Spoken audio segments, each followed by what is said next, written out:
정확하게 우리가 메나테크 사업이 어떤 건지, 네트워크 사업이 어떤 건지 그런 얘기를 좀 드려보도록 하겠습니다. 그러기 전에 도대체 그 앞으로 우리가 이제 위드 코로나 시대가 왔는데 앞으로 세상은 어떻게 변화해 갈 건지 우리가 이런 얘기도 좀 하도록 할게요. 화면 공유를 하고 시작하도록 하겠습니다. 어, 네. 아까 제가 처음에 말씀드린 것처럼 지금 이제 위드 코로나 시대가 됐죠. 한 2년 정도 거리두기라는 세상, 참 저도 꽤 오랜 세월을 살았지만 듣도 보도 못한 일이었던 것 같아요. 이렇게 우리가 학교를 못 가고, 학생들이 학교를 못 가고, 직장인들이 직장을 못 나가고, 그리고 자영업자들이 가게 문을 열지 못하고, 그 다음에 우리 네트워크 사업을 하는 사람들이 미팅을 하지 못하는 이런 세월이 거의 2년 정도가 지나갔어요. 코로나로 인해서 거리두기를 할 때 군대에 입대했던 친구들이 이미 제대를 했답니다. 그리고 2000년 2000학번인가요? 이 20학번 20학번은 학교를 한번 제대로 가보지도 못하고 전문 대학생들은 이미 졸업을 해야 되는 상황이 됐거든요. 근데 도대체 앞으로 어떻게 되는 걸까? 우리가 왜 네트워크 사업을 해야 되는 걸까? 이런 얘기도 연결이 되니까 기대하시면서 잘 들어보시면 좋을 것 같습니다.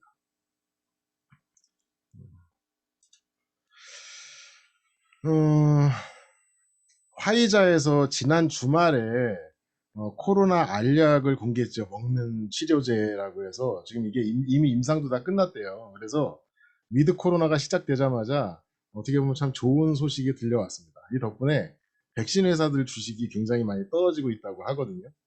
어떤 결과가 나올지는 모르겠지만 이것도 지켜봐야 될 것 같아요.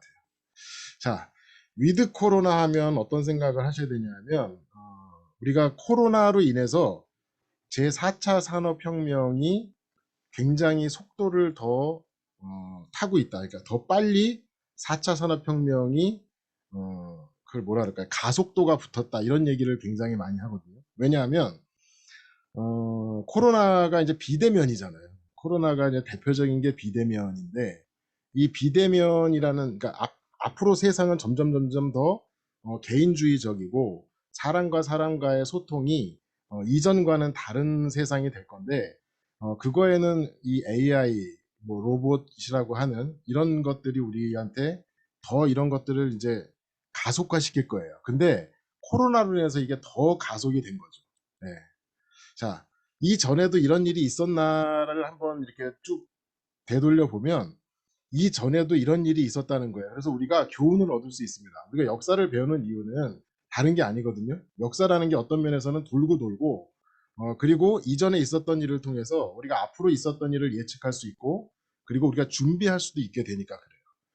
지금과 너무너무 비슷한 상황이 역사적으로 딱 한 번 있었다고 합니다. 그게 언제냐면 로마 제국 시대라 그래요. 이게 벌써 2000년 전이거든요. 기원 전에서 기원으로 넘어가는 시점에 로마 제국에서 이런 일이 있었다는 거예요. 로마는 당시에 굉장히 성공적인 제국을 만들었죠. 근데 로마가 그렇게 강한 군대를 가지고 유럽 전체를 지배할 수 있었던 이유가 뭐냐면 로마는 그 당시에 유럽의 다른 나라들과는 다른 군대 체계를 갖고 있었다 그래요. 다른 유럽 서양에서는 대부분 용병 제도가 있었거든요. 그러니까 돈을 받고 고용을 하는 거예요. 군인을 돈을 주고 돈을 받고 싸우는 거죠. 이렇게 이 용병 제도가 이렇게 정착을 하고 있었는데 로마에서는 시민군이라고 하는 것을 만들었다는 거예요.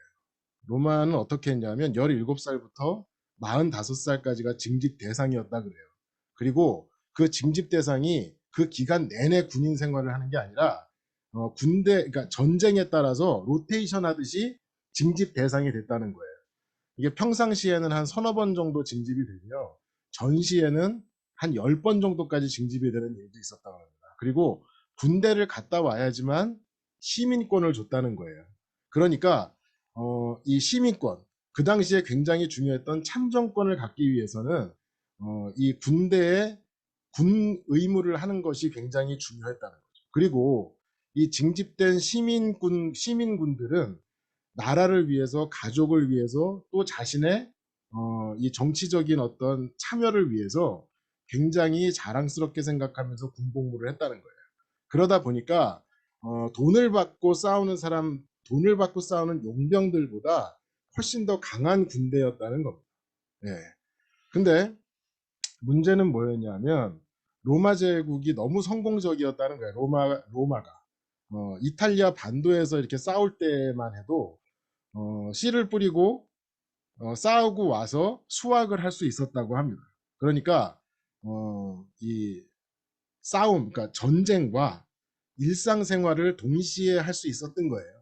마치 우리가 직장 생활하고 돌아와서 가정을 돌볼 수 있었던 것처럼 그럴 수 있었다는 거죠. 근데 이 로마 제국이 점점 넓어지면서 뭐 5년이 걸리기도 하고 6년이 걸리기도 하는 일이 벌어지기 시작한 거예요. 이게 그냥 이게 한 6개월 정도 이렇게 전쟁을 하고 와서 수확을 하고 내년을 준비하고 그럴 수가 없게 된 거죠.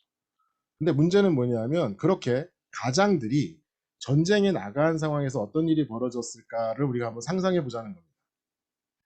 세넥스라고 하는 사람들이 누구냐면 그 당시에 중산층 또는 그 당시에 부유층, 그 당시에 기득권을 얘기하는데요. 이 사람들은 일단 나이가 많았대요. 나이가 많았다는 건 무슨 얘기하냐면 45살이 넘었다는 거예요. 그러니까 전쟁에 징집될 이유가 없었죠. 그리고 나이가 많은 만큼 돈도 많았다는 거예요. 그러니까 가장이 전쟁에 나가서 몇 년씩 돌아오지 못하면 아내와 아이들이 이 먹고 살 게 점점 없어지니까 땅이나 집을 담보로 이 세넥스들한테 돈을 빌리게 되고요. 이 돈을 못 갚아서 세넥스한테 땅과 집을 빼앗기게 되고 그 결과로 어떻게 되냐면 노예가 되었다는 거예요. 몇 년 동안 나라를 위해서, 가족을 위해서, 또 자신의 미래를 위해서, 자신의 참정권을 위해서 전쟁을 하고 온 결과가 어땠냐면 가족들이 전부 다 노예가 되어 있고 자기의 재산이 전부 다 세넥스한테 뺏긴 상황이 벌어졌다는 거예요. 게다가 이런 식으로 노예가 늘어난 거죠. 게다가 문제는 뭐냐면 로마 제국이 성공적으로 유럽을 정복하면서 많은 나라들로부터 노예가 더 많이 들어왔다는 거예요. 이 노예가 지금 우리가 말하는 기계, 로봇, AI와 같은 역할을 하기 시작했다는 겁니다. 네. 그래서 할 일이 없어진 거예요. 육체적인 노동은 노예들이 전부 다 하는 거예요. 물론 정신적인 이 지식적인 노동도 있었어요. 지식적인 노동은 전부 다 세넥스가 하는 겁니다. 또는 세넥스의 자식들이 하는 거죠. 대물림을 받아서 하는 거예요. 그러니까 점점 로마 제국에 있는 사람들이 할 일이 없어지는 상황이 벌어져요. 자, 할 일이 없어지고 그러다 보니까 어떤 일이 생기냐면 양극화가 아주 심각해지는 거예요. 네. 부익부 빈익빈이 너무너무 심각해져서 가난한 사람은 점점 더 가난해지고 부자는 점점 더 부자가 되는 거죠. 그러다 보니까 어떻게 되냐면 정치적으로 갈라져서 싸우게 되는 거예요. 이 포플라레스하고 옵티마테스라고 하는데 지금 이게 지금 현재 정치랑 똑같아요. 이쪽은 진보, 이쪽은 보수. 진보와 보수로 갈라져서 싸우는 거예요.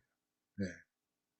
자, 그렇게 되니까 결국 어떤 일까지 벌어지냐면 로마는 원래 공화정이었었죠. 모든 시민들이 참정권을 갖고 민주주의를 하고 있었던 나라였었어요. 근데 오히려 거꾸로 간 거예요. 민주주의를 하던 로마가 제국으로 되면서 황제가 나오는 거죠. 아우구스투스. 네. 이게 역사적으로 보면요. 이런 일이 처음 있었던 일이라고 합니다. 지금도 없죠. 이게 역사가 거꾸로 가는 거예요. 민주주의에서 독재, 황제로 가는 거죠. 자, 이렇게 되면서 어떤 일이 벌어지냐면 노예들이 너무 많아지면서 할 일이 없어지니까 실업률이 80%까지 늘어났다고 합니다. 실업률이. 자, 실업률이 80%까지 늘어나면 어떤 일이 벌어질까요? 짐작할 수 있는 것처럼 폭동이 일어나겠죠, 사실은. 근데 폭동이 일어나는 이유는 일단 배가 고프니까. 그래서 로마에서는 어떻게 했냐면 빵을 나눠주기 시작했다고 하면 실제로 먹고 사는 데는 문제가 없도록 나라에서 만들어준 거예요. 기본적인 소득, 예, 뭐 청년 소득 우리가 지금도 이런 얘기가 나오죠. 그리고 지금 우리나라도 이제 이게 일종의 복지라고 생각하시면 돼요. 예, 이런 아주 근본적인 기본적인 복지가 이때 탄생을 하게 된 건데 사실은 복지가 탄생된 이유가 뭐냐면 이런 일이 벌어지면서 그랬다는 거죠. 자, 그리고 사람이 빵만으로 살 수 없잖아요. 이런 말이 그때 만들어진 건데 사람이 밥만 먹고 살 수 없잖아요. 그러니까 놀거리를 만들어줘야 돼요. 관심을 다른 데로 돌릴 수 있어야 돼요. 엔터테인먼트를 제공하는 거죠. 왼쪽은 목욕탕입니다. 그 당시에 10,000명 이상이 들어가는 목욕탕들이 있었다 그러죠. 지금도 그 유적이 남아있고 실제로 목욕을 할 수 있는 2000년대 목욕탕이 지금도 로마에 있다고 그러죠. 그리고 오른쪽은 콜로세움인데 이 콜로세움에서 이제 매일 밤 검투사들이 동물이나 검투사들끼리 싸우면서 사람들을 이곳에서 이 콜로세움이 얼마나 크냐 하면 7만 명이 들어갔다래. 7만 명. 지금도 7만 명이 들어가는 경기장은 웬만한 나라에 없습니다. 월드컵이나 개최해야지 그만한 경기장이 만들어지는데 이 콜로세움이 돔 경기장이었어요. 그리고 어느 정도 시설이었냐면 물을 채워놓고 해전을 할 수 있었을 정도라고 합니다. 네. 이런 어마어마한 엔터테인먼트를 제공하면서 사람들한테 이제 우민 정책을 벌이기 시작을 하는 거죠. 자, 지금 우리가 사는 세상이 너무너무 똑같아진다는 거예요. 지금 이거는요, 제페토라고 하는 이제 메타버스거든요. 우리 막내가 제페토에서 캠핑을 간 거를 찍어갖고 저한테 보낸 거를 제가 캡처를 해온 건데, 이 가상현실이죠. 가상현실. 네. 지금 이게 옛날에 목욕탕, 콜로세움처럼 지금 우리들한테 제공되는 엔터테인먼트가 될 거라는 겁니다. 네. 자, 이 사진을 보면서 저는 소름이 끼쳤었거든요. 마크 저커버그가 페이스북의 창립자죠. 페이스북은 사명을 얼마 전에 바꿨습니다. 뭐라고 바꿨는지 아시는 분? 페이스북의 사명은 메타로 바뀌었어요. 메타. 네. 400억 원을 주고 샀대요. 어떤 사람한테. 근데 이 사진에서 보듯이요. 다른 모든 사람들은 가상현실 속에 들어가 있죠. VR 기기를 끼고 마크 저커버그는 현실에서 즐기고 있습니다. 요즘에 어떤 말이 나오냐면 옛날에 이런 말이 있었죠. 얼마나 뚱뚱하냐, 얼마나 건강하냐가 부의 척도라고 하는 시대가 있었고요. 그 이후에는 얼마나 뚱뚱하냐가 부의 척도. 그러니까 부자들은 날씬하고 가난한 사람들은 뚱뚱하다는 거예요. 근데 지금은 그게 뭘로 또 바뀌고 있냐면 현실 세계에 있는 시간이 얼마나 기냐 하루 중에. 우리가 가상현실이라고 하는 것이 꼭 메타버스만을 말하는 게 아니에요. 그게 아니라 컴퓨터나 또는 핸드폰, SNS에 내가 접속하고 있는 시간이 얼마나 되느냐. 네. 부자들은요, 현실에서 즐기고 돈이 없는 사람들은 가상현실에서 즐기게 될 거라는 겁니다. 가상현실 속을 살게 될 거라는 거죠. 여러분들 매트릭스라는 영화가 있었는데 그 매트릭스가 바로 사실 어떻게 보면 메타버스하고 같은 거라고 보시면 됩니다.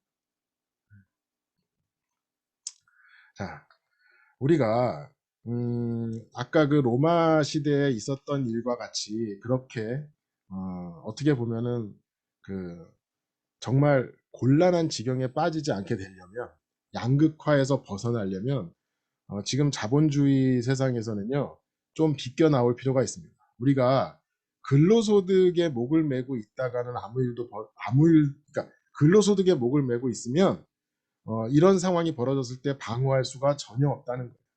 지금 여러분들 아시겠지만 코로나 기간 동안에 경제적으로 가장 힘들었던 사람들이 누군가요?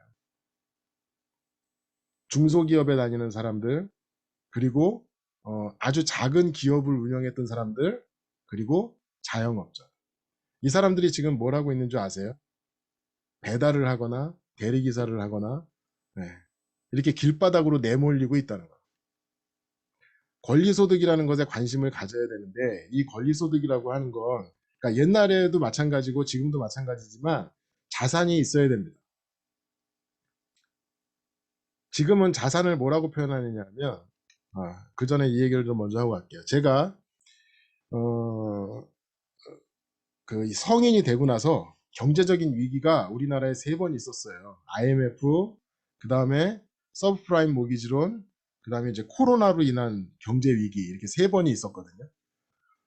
근데 이 3번을 겪으면서 제가 느꼈던 거를 말씀을 드리려고 하는 거예요. 97년도에 IMF가 왔는데 제가 93년도부터 자영업을 하고 있었어요. 커피 전문점을 하고 있을 때 IMF가 왔죠. 한 4년, 5년. 커피 전문점 5년 차쯤에 IMF가 왔는데 진짜 거의 쫄딱 망하다시피 했습니다. 자영업자였기 때문에 피할 수가 없었던 거죠. 그 당시에 정말 힘들었었어요. 그리고 나서요. 2006년도에 메나테크를 시작을 했고요. 2008년도에 서프라임 모기지론 미국발 외환위기라는 게 왔었죠. 근데 그때는 그런 게 있었는지도 별로 신경 쓰지 않을 정도로 문제가 없었습니다. 네. 왜냐하면 플랫폼 시스템이 있었기 때문에 그런 거죠. 권리소득자가 됐기 때문에 그런 거죠. 2019년도에 코로나가 왔죠. 계속해서 저는 메나테크를 하고 있었거든요. 근데 주변 사람들과 비교해봐도 저의 상황이 제일 나았었다는 거예요. 이렇게 우리가 볼 수 있죠. 그리고 한 가지 더 생각하셔야 될 건 제가 경험적으로 볼 때 97년도에 IMF가 왔지만 진짜 경제적으로 힘들었던 건 99년, 2000년 정도였었거든요. 이건 무슨 얘기냐면 우리가 그 지진이 있었던 진원지에서부터 내가 있는 데까지 지진이 오려면 파동이 이렇게 와야 되잖아요. 파동이 오려면 지금 우리들한테까지 파동이 오려면 일반 서민들한테까지 파동이 오려면 한 2년 정도가 지나야 되더라고요. 2008년도에도 마찬가지였었어요. 2009년, 10년도가 더 어려웠었어요. 지금 코로나도 똑같습니다. 앞으로요. 지금까지는 어떻게든 코로나라는 위기, 그로 인해서 거리두기를 해야 되기 때문에 사람들한테 어떻게든 그런 위험성을 좀 줄였었지만 이제 앞으로 그게 몰려들 거라는 거예요. 막고 있었던 것이. 지금 우리나라도 보세요. 우리나라만이 아니죠. 지금 유럽 같은 경우에는요. 물가가 얼마나 많이 오르고 있는지 모릅니다. 근데 물가가 오른다는 거는요. 우리가 수입도 늘면서 경기가 좋으면서 물가가 올라간다면 문제가 없어요. 이거는 경제 성장이거든요. 어떤 면에서. 근데 지금 불경기인데 물가는 오르고 있는 거예요. 지금 기름값이 얼마나 올랐는지 한번 보시면 좋겠고요. 그 다음에 미국이나 유럽의 일반적인 생활 물가가 얼마나 오르고 있는지를 얘기를 들어보시면 좋을 것 같아요. 아마 독일에 계신 분들은 더 실감하실 거라고 생각합니다. 네.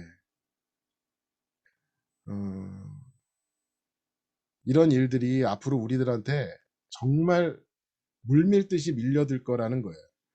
또 한 가지 이렇게 제가 쭉 연도를 적어놓고 보니까 정말 소름 끼치는 건 뭐냐면 정확히 11년 주기로 오고 있어요.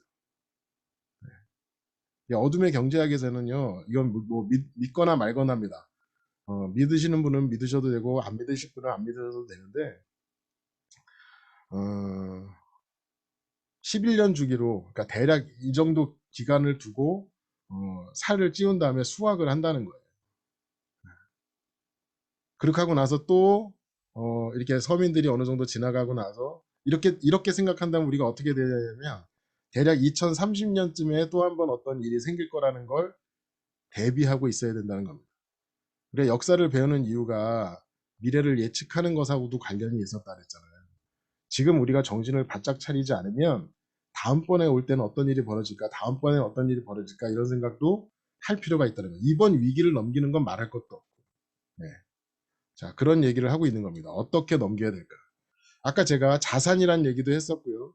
플랫폼이란 얘기도 했었는데요. 시스템이란 얘기도 했었습니다. 네. 이 개인적인 시스템 자산, 플랫폼이 있어야지만 된다는 거죠. 우리가 플랫폼 비즈니스는 뭔지 다 아시죠? 그 택시 한 대도 없는 카카오 택시가 지금 국내 최대 택시 회사가 되는 것처럼 에어비앤비 뭐 다 아시죠? 페이스북 이런 것들도 전부 다 우리가 플랫폼 비즈니스잖아요.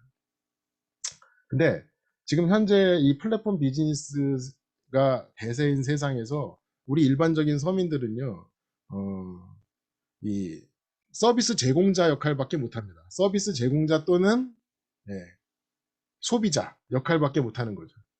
플랫폼의 주인이 될 수는 없는 거예요. 근데 네트워크 마케팅은 이 플랫폼 비즈니스에서 그야말로 플랫폼의 주인이 될 수 있다는 겁니다. 여러분들 그 자본주의와 공산주의의 가장 큰 차이점이 뭐죠? 사유재산을 인정한다, 인정하지 않는다라는 건 다 알고 계세요. 그러면 사유재산이라는 게 뭘까요? 사유재산은 내 개인적인 재산을 말하는 게 아니에요. 공산주의, 사회주의 국가에도 자기 집도 있고요, 자기 차도 있고요, 월급도 있습니다. 그럼 뭐가 다른 걸까? 여기서 말하는 사유재산은 생산시설을 얘기하는 겁니다. 생산시설. 개인이 생산시설을 가질 수 있느냐 없느냐. 개인이 시스템을 가질 수 있느냐 없느냐. 개인이 플랫폼을 가질 수 있느냐 없느냐. 제가 극단적으로 말씀드리면 자본주의 세상에 살면서 개인적인 생산시설, 시스템이나 플랫폼이 없다면, 자산이 없다면 사실은 공산주의 세상에서 사는 것과 다를 바가 없다는 거죠. 자, 네트워크 마케팅은 개인이 시스템을 가질 수 있는, 플랫폼을 만들 수 있는 가장 쉽고 접근성이 좋은 방법입니다. 네. 다른 방법들은요, 특별한 재능이 있거나 돈이 많거나 해야 돼요. 건물을 사서 건물주가 되거나 또는 책을 써야 되거나 작곡을 해야 되거나 아니면 특별한 어떤 아이디어가 있는 빌 게이츠나 뭐 마크 저커버그나 스티브 잡스 같은 이런 사람들이나 가능한 거죠. 근데 소비자들, 일반 서민들이 가장 잘하는 물건을 골라서 소비하는 이런 소비자로서 소비를 하는 것을 사업으로 만들 수 있고 플랫폼화 할 수 있고 내 시스템화 할 수 있는 게 네트워크 사업이라는 거예요. 이 네트워크 사업은 이렇게 플랫폼을 만들어가는 것이 진짜 네트워크 사업인데 너무나 많은 사람들이 그냥 제품을 판매하는 마치 영업처럼 하는 걸 봐왔기 때문에 네트워크 사업이 뭔지를 모르는 거예요. 그렇기 때문에 사람들이 그러죠. 네트워크 사업을 제안하면 나는 물건 파는 거 못해. 남한테 아쉬운 소리 하는 거 못해. 이렇게 얘기를 하게 되더라는 겁니다. 제품 판매가 나쁘다고 얘기하는 건 아니에요. 근데 네트워크 마케팅은 제품을 판매하는 게 아니라 제품이 팔려나가는 시스템을 만드는 게 정확한 네트워크 마케팅이라는 것을 알고 해야 된다는 겁니다. 왜냐하면 제품을 판매해서도 시스템이 만들어질 수 있어요. 정말 많은 사람한테 많은 양을 팔면 가능합니다. 근데 그게 쉽지가 않다는 거예요. 네. 웬만한 사람들이 할 수 있는 일이 아니라는 거예요. 단기간 내에 많은 사람들한테 많은 양의 제품을 팔면 제품을 파는 걸로도 시스템이 만들어지긴 합니다. 네. 저도 경험해봐서 알아요. 제가 해봤던 일이기도 하고. 그렇지만 이게 아무나 할 수 있는 일이 아니기 때문에 누구한테나 비전을 주고 누구한테나 성공할 수 있다고 얘기하기는 어려운 일이라는 거죠. 게다가 네트워크 사업은요. 나 혼자 하는 일이 아니고 여러 명이 관련해서 팀으로 만들어서 그러니까 그물을 만들어서 하는 거기 때문에 사실은 물건을 파는 걸로 하려면 차라리 방판을 하는 게 낫습니다. 영업을 하는 게 낫다는 거죠. 네, 왜냐하면 영업을 하면 내가 파는 물건에 즉시적으로 30% 이상, 대략 35%, 40%의 마진을 가져갈 수 있어요. 근데 네트워크 사업은요, 기껏해야 10% 안쪽의 마진밖에 가져가지 못합니다. 그러니까 같은 양을 팔아도 제품을 팔 거라고 한다면 네트워크 사업은 방판이나 영업에 비하면 3분의 1 수익밖에 안 된다는 거죠. 그래서 네트워크 사업을 통해서 정말 플랫폼을 만들고 내가 권리소득자가 돼야겠다고 생각한다면 네트워크 사업에서 가장 중요한 가치는요. 어떻게 보면 내가 나중에 일하지 않아도 내가 플랫폼의 주인이 돼서 내가 지속적인 수입을 가질 수 있는 거잖아요. 모든 사람들이 그걸 원하면서 네트워크 사업을 하거든요. 그래서 네트워크 사업을 잘 모르는 사람도 뭐라고 하냐면 그거 잘 되기만 하면 좋은 거잖아 이렇게 얘기하더라고요. 제가 엊그저께 만난 분도 그래요.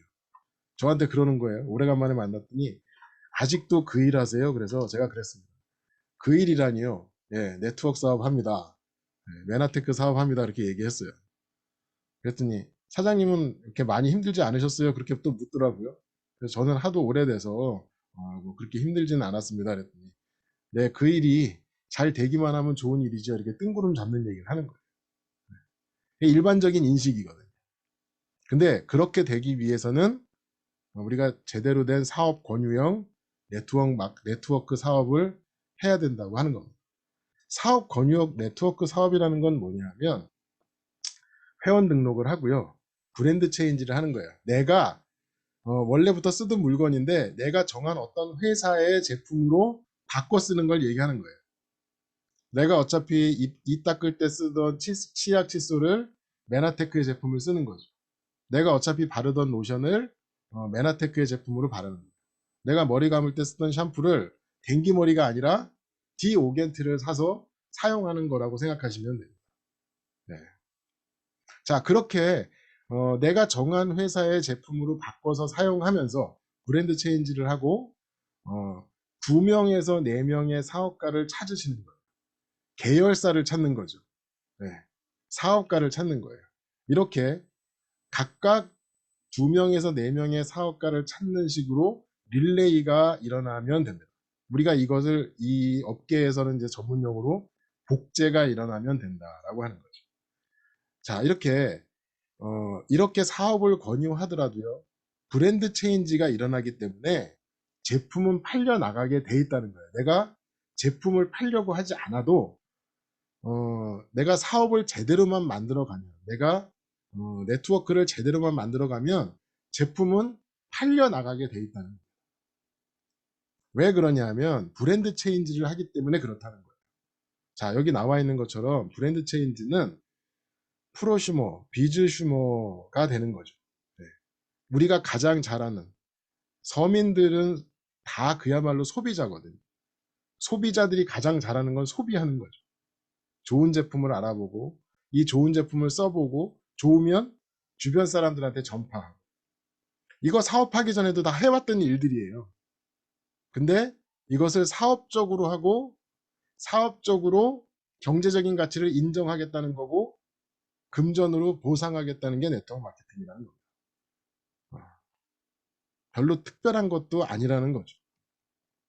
자, 어떻게 돼서 이게 그러니까 수입이 되느냐, 사업이 되느냐 하면 보상 플랜이라는 게 있기 때문에 그렇습니다. 젊은 사람들은 게임이라는 걸 하죠. 게임이라는 걸 해보면 우리가 이제 아이템을 모으잖아요. 그것처럼 이 보상 플랜은 점수를 모으는 거예요. 이게 네트워크 사업에서 아이템이죠. 점수를 모으면 그 점수가 현금으로 바꿔진다고 생각하시면 돼요. 자, 아주 간단하게 메나테크에는 대략 6가지의 보너스가 있는데 이 보너스를 하나하나 설명하는 거는요. TNG 채널에 들어가시면 제가 한 강의도 있고 뭐 임경근 사장님이 한 강의도 있고요. 아주 유능한 강사들이 한 강의가 많이 있으니까 그 보상 플랜 강의를 직접 들어보시면 좋을 것 같아요. 그리고 어떻게 돼서 수입이 되는지만 보도록 할게요. 내가 브랜드 체인지를 하고 2명의 사업가를 찾았어요. 그렇게 되면 나는 9,000원의 수당을 받게 됩니다. 네. 또 이 2명이 2명씩의 사업가를 찾을 수 있도록 도와주는 거죠. 이걸 우리가 후원이라고 하는데 이게 사업 행위가 되는 거예요. 자, 이렇게 돼서 내가 찾은 사업가 2명이 2명씩을 찾게 되면 나는 24,000원을 받게 됩니다. 그리고 이 4명이 또 2명씩을 찾게 되면 11만 7천원을 받는 거죠. 이분들이 찾을 때까지 기다리는 게 아니라 같이 찾는 거라는 거예요. 같이. 우리가 아까 얘기한 것처럼 팀이 돼서 같이 찾아 내려가는 거예요. 그리고요, 4번째 단계가 되는 거죠. 8명이 2명씩을 찾아내면 나는 30만 5천원의 수당을 받게 되거든요. 이렇게 되면 어떻게 되냐면 내가 브랜드 체인지 하는데 들어간 25만원, 내가 받는 돈이 30만원이 넘어가니까 손익분기점이 오게 되는 거예요. 그러니까 요 4단계까지만 내려가게 되면 그 다음부터는 투자라는 개념도 없는 거죠. 어떤 분들은요, 요 4번째 단계까지 한 달 만에 내려가시는 분도 있습니다. 그리고 사업을 해보신 분들은 요 4단계까지 한 달 만에 내려가는 게 그리 어렵지 않다는 것도 아실 거예요. 자, 그럼 무슨 일이 벌어지냐 하면 내가 단 한 달도 어떻게 보면 브랜드 체인지 안 하는 거죠. 25만 원 내고 30만 원 돌려봐. 이런 일도 가능하다는 거예요. 근데 그 브랜드 체인지도 내가 지금까지 쓰지 않던 물건을 쓰는 게 아니에요. 그냥 돈을 내는 게 아니라는 거예요. 밑에 나와 있는 것처럼 화장품 3종, 우먼스 프리미어, 프레시덴 이거는요. 각자 사정에 맞춰서 자기가 좋은 제품으로 얼마든지 구매할 수 있는 거예요. 그렇게 했을 때 이런 일이 벌어진다는 거예요. 자, 이게 시스템화 됩니다. 아까 얘기한 것처럼 브랜드 체인지는 한 달만 하는 게 아니라 지속적으로 하기로 약속하는 거기 때문에 내가 한 번 한 행위에 따라서 계속적인 매출이 일어나고요. 그 계속적인 매출에 따라서 계속적인 수입이 일어나는 거예요. 자, 여기에 보시면요. 이렇게 2명씩을 찾아 내려가는 걸로 했었을 때 8단계 만에 400만 원 정도의 소득이 일어나거든요. 자, 이랬을 때 사람 숫자가 몇 명이냐 하면 256명. 누적된 인원까지 하면 대략 한 400명, 400명이 좀 안 되는 인원이 모이는 거죠. 자, 이렇게 브랜드 체인지를 하는 분들, 우리가 뭔가 시스템을 만드는 데 있어서 많은 사람이 필요한 것도 아니라는 거예요. 예를 들어서 우리가 유튜브를 하는 것처럼 뭐 10만 명, 20만 명, 100만 명 이렇게 모였을 때 나한테 광고 소득이 들어오는 게 아니에요. 몇천 명 갖고는 뭐 소득도 없는 이런 식이 아니라는 거죠. 이 네트워크 마케팅에서는 그저 몇십 명, 몇백 명의 사업가만으로도 소비자만으로도 내가 원하는 것, 내가 생각했던 것보다 훨씬 더 많은 소득이 일어납니다. 왜 그러냐 하면 네트워크 마케팅은 나 혼자 하는 일이 아니거든요. 아까 얘기한 것처럼 이렇게 8단계가 내려간다고 했을 때에도 내가 찾아낸 사업가는 2명이라는 거예요. 그리고 실제로 사업을 해보신 분들은 아실 거예요. 앞으로 사업을 해 나가실 분들도 경험하시겠지만 여기서는 지금 브랜드 체인지한 사람 숫자로만 얘기했었죠. 예를 들어서 어떤 한 사람이 브랜드 체인지를 하고 2달, 3달 넘어가잖아요. 한 사람이 150점만 브랜드 체인지 하는 게 아니라는 거예요. 점점 사용하다 보니까 제품이 좋기 때문에 액수도 늘어나게 될 거라는 거죠. 그래서 대략 보면요. 이 사업을 제가 해오면서 느꼈던 건 한 사람의 사업가가 대략 2,000점 정도의 매출을 만들어내게 됩니다. 이건 아주 평균적으로 최소한의 매출이에요. 그건 무슨 얘기냐면 우리가 8번째 단계 대략 PD가 되는 데까지는요.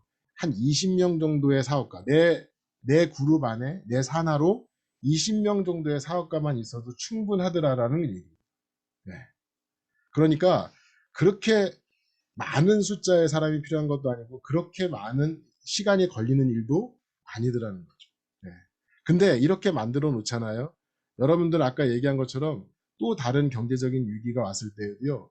근로소득자한테 오는 것과 우리 같은 권리소득자한테 오는 것은 체감이 완전히 다르더라는 겁니다. 지금은 물론 이해가 안 가실 수도 있지만 이게 뭔지 이게 도대체 어떻게 돼서 이렇게 된다는 건지 이게 맞는 건지 이런 호기심을 갖고 알아보다 보면 이해하게 될 거라는 거죠. 저도 처음에 그랬었어요. 저도 처음에 여기 와서 처음 이런 얘기를 들었을 때 저게 정말 가능하다고? 저게 가능하기만 하면 좋겠는데 저 사람들의 말을 어떻게 믿어? 저 사람들의 말을 어떻게 믿어? 이것 때문에 시작이 된 거예요. 믿고 싶어서 찾아본 거죠. 믿고 싶어서 알아보는 거예요. 근데 믿고 싶어서 알아보는 과정에서 이게 정말로 되겠구나라는 것을 깨닫게 된 거죠. 그리고 해보니까 진짜로 그렇게 되더라는 겁니다. 2명이 아니라 4명을 찾아서 내려가잖아요. 그러면 속도가 어마어마합니다. 여러분들 잘 이해 못하시겠지만 기하급수적으로 늘어나기 때문에 2단계 만에 손익분기점이 오고요. 아까 8단계 만에 오던 한 400만 원 이상의 소득이 4번째 단계 만에 옵니다. 그리고요. 아까는 10단계까지 보여드렸는데 지금 여기서는 7단계 만에 메나테크의 유니레벨 보너스는 7단계까지 주거든요. 7단계 만에 한 달 소득이 1억 7,200만 원이 됩니다. 이거 정말 그렇게 되느냐 이론적인 거 아니냐라고 얘기할지 모르지만 실제는 이거보다 더 빠른 경우도 있고요. 실제로 다 검증된 얘기입니다. 자, 메나테크라는 회사는요. 이런 놀라운 제품들을 갖고 있죠. 메나테크 제품의 특징을 보면 글리코 영양소라는 거, 그 다음에 리얼푸드, 그리고 공인받은 검증과 인증을 통과했다는 것을 들 수 있는데, 이것들에 대해서도 여러분들이 좀 공부를 해보시면 좋을 것 같아요. 책 몇 권 읽어보시고요. 자료 좀 읽어보시면 누구나 다 알 수 있는 건데, 그래도 글리코 영양소에 대해서는 짧게 말씀드리고 넘어가도록 하겠습니다. 글리코 영양소는 뭐냐면 영양소예요. 여러분들 잘 알고 있는 것처럼 학교에서 배운 5대 필수 영양소가 있습니다. 단백질, 지방, 비타민, 미네랄, 탄수화물. 근데 과학이 발달하면서 단백질, 지방, 비타민, 미네랄은 이렇게 빈칸이 다 채워졌어요. 단백질 9종, 지방 오메가3, 비타민도 20몇 종, 미네랄은 72종 이렇게 발견이 됐죠. 탄수화물은 지금까지도 포도당 한 가지만 있으면 된다는 포도당 유일설이 있었거든요. 정말 그럴까? 그게 아니라는 거예요. 최신 과학에 의하면 탄수화물은 대략 지구상에 한 200가지 종류가 존재하고요. 그 다음에 8가지가 글리코 영양소로 새로운 영양소의 카테고리로 묶였다, 이렇게 보시면 됩니다. 이 글리코 영양소가 하는 일은 뭐냐면 세포와 세포 간의 대화, 세포의 정체성, 세포가 우리 몸을 구성하고 있는 최소 단위죠. 이 세포가 우리 몸의 생명을 유지하고 건강을 유지하고 있어요. 우리가 이렇게 건강하게 살아갈 수 있는 건 세포들이 자기 역할을 잘 할 때에만 가능한 겁니다. 근데 이 세포들이 자기 역할을 잘 하려면 자기가 어떤 세포인지, 그리고 주변 세포들과 어떤 것들을 공유해야 되는지, 예. 그리고 또 우리 몸에 어떤 안 좋은 문제가 생겼는지, 이런 것들을 다 인지해야 되는데, 이런 것들의 첫 번째로 필요한 요소가 바로 글리코 영양소로 만들어진 당사슬이라고 하는 구조물이라는 겁니다. 네. 자, 우리가 이 건강식품이라고 얘기하는 건, 네트워크 마케팅 회사들은 사실은 가장 필수적인 제품, 가장 핵심 제품이 코어 제품이 건강식품이거든요. 근데 이 건강식품들을 정말 좋은 제품을 갖고 있는 회사들이라고 하더라도요, 결국은 단백질, 지방, 비타민, 미네랄을 얘기해요. 네. 메나테크만 유일하게 글리코 영양소 제품을 갖고 있고요. 엠브로토스라고 하는. 그래서 5대 필수 영양소를 전부 다 갖고 있는 유일한 회사가 메나테크다. 그래서 기왕의 제품을 먹는다고 하더라도 메나테크 제품을 먹는 것이 5가지 영양소를 모두 다 섭취할 수 있는 방법이고요. 사업적으로도 우리가 그렇게 알 수 있죠. 글리코 영양소까지 있는 메나테크와 사업을 하는 것이 훨씬 더 유리할 것이다 라고 보시면 되고요. 앞으로 세월이 가면, 시간이 가면 갈수록 점점 더 중요해질 겁니다. 이렇게 메나테크의 최신 기술로 만들어진 글리코 영양소가 함유된 제품들은요, 지금 여러분들이 필요한 우리들의 건강을 유지할 수 있는 아주 핵심적인 제품들은 이미 다 나와 있는 상태예요. 그래서 여러분들이 브랜드 체인지만 하시면 된다는 겁니다. 메나테크는요, 여기서 중요한 건 이미 30년 가까운 역사를 가진 회사가 됐고요. 한국에 들어온 지도 이제 17년이 됐죠. 20년 가까운 역사를 갖게 됐고요. 글리코 영양소, 그리고 나스닥 상장사라는 겁니다. 요즘 주식에 관심이 많기 때문에 다들 아시겠지만 나스닥에 상장되어 있는 회사라면 기업으로서 믿을 만한 회사다라고 볼 수 있겠죠. 그리고 지속적으로 R&D에 투자하는 바이오 기업이다라고 생각하시면 됩니다. 네트워크 마케팅 유통회사가 아니라는 것 절대로 잊으시면 안 되고요. 사회적 기업이다 하는 것도 알고 계셨으면 좋겠어요. 자, 메나테크는 현재 한국에서 매출액 순위로 봤을 때 9위에 해당하는 회사입니다.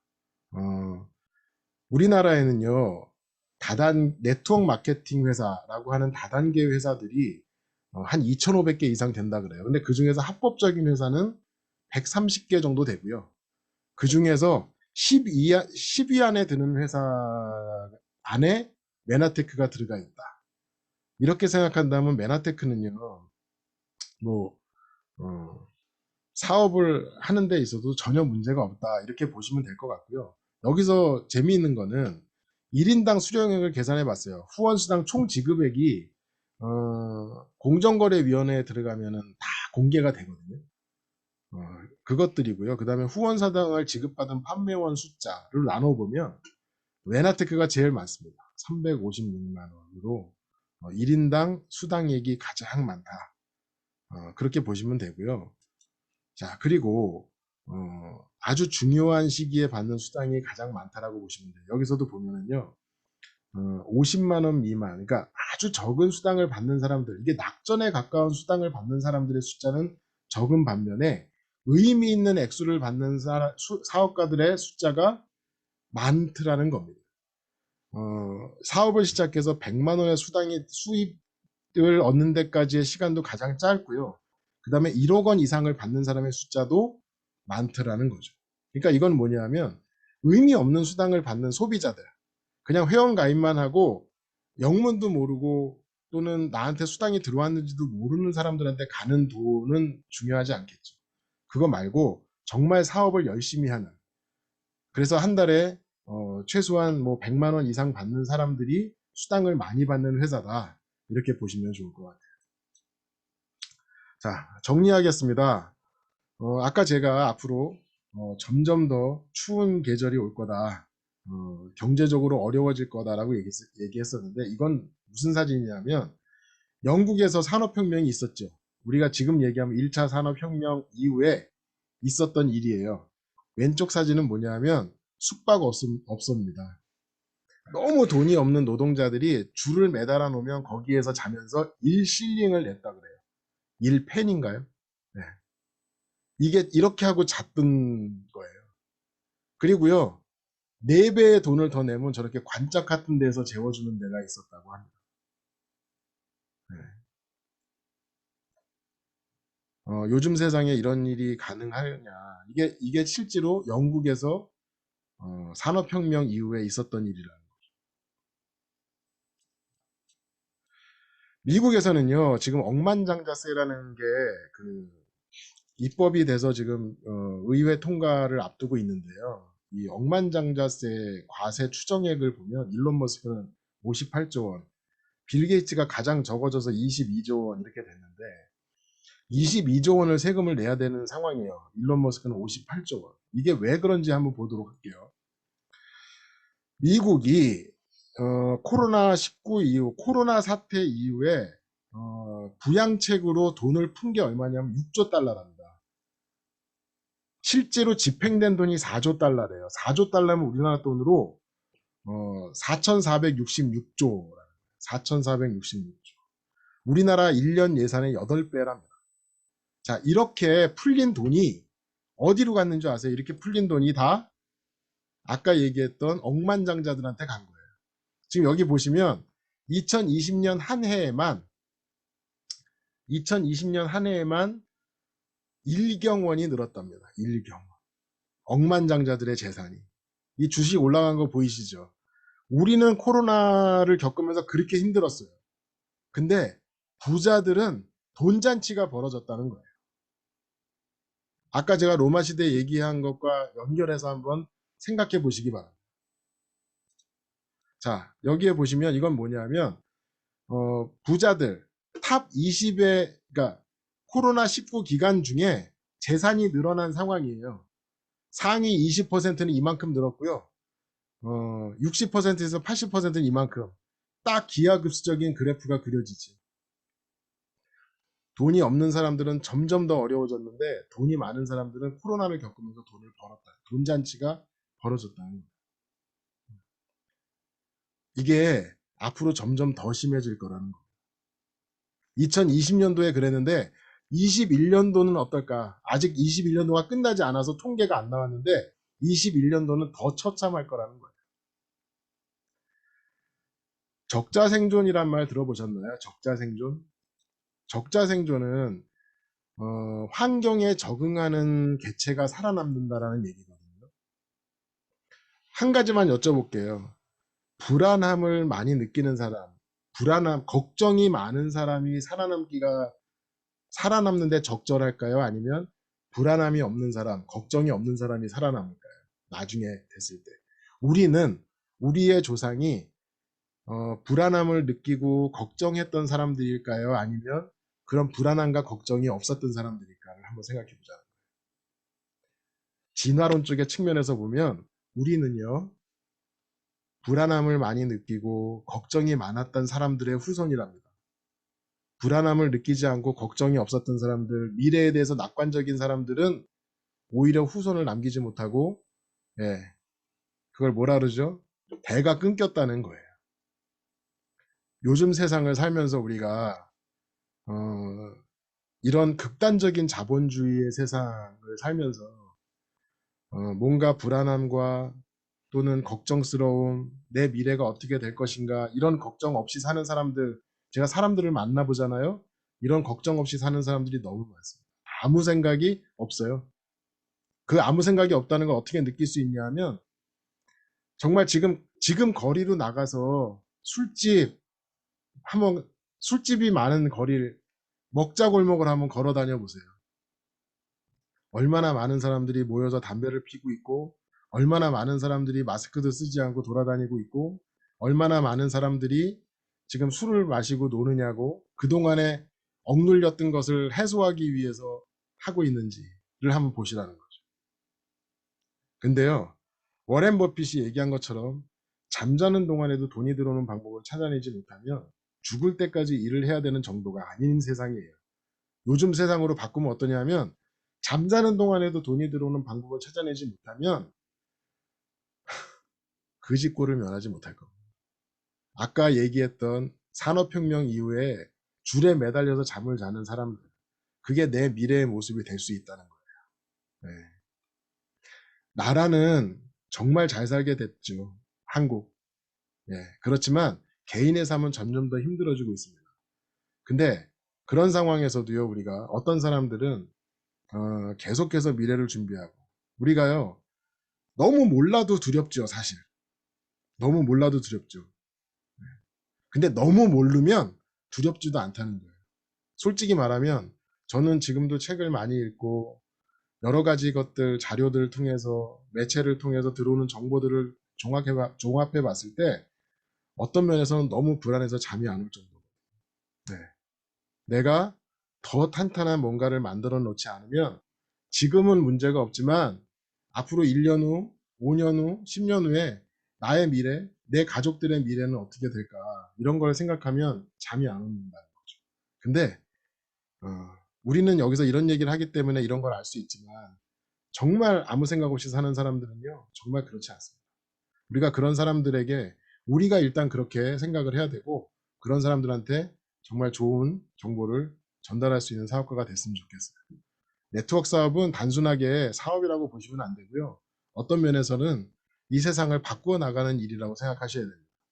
아무 생각 없이 사는 사람들을 계몽하고 깨워내는 일이라고 생각하셨으면 좋겠어요. 네.